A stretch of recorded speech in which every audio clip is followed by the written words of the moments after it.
đừng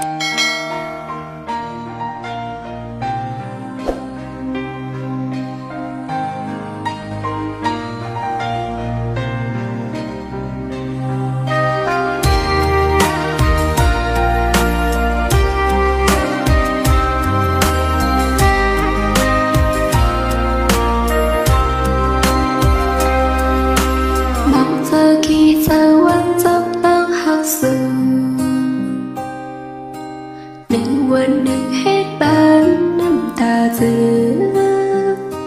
có bơ bên con phàng lê tao hắc có mi cả khăn hắc tàn lời có cối lấy hắc lại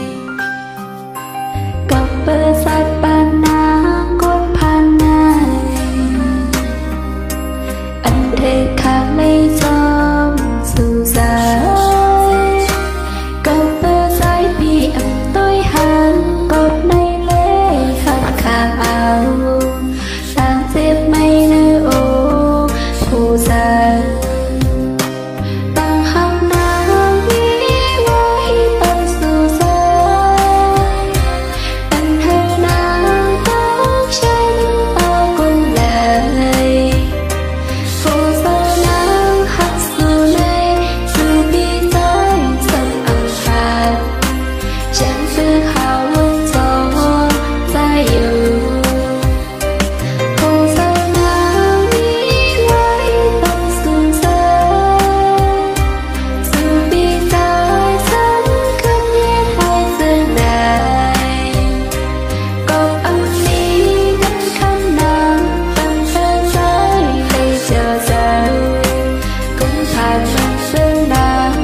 hạnh nhân tới nắng tốt sớm giàu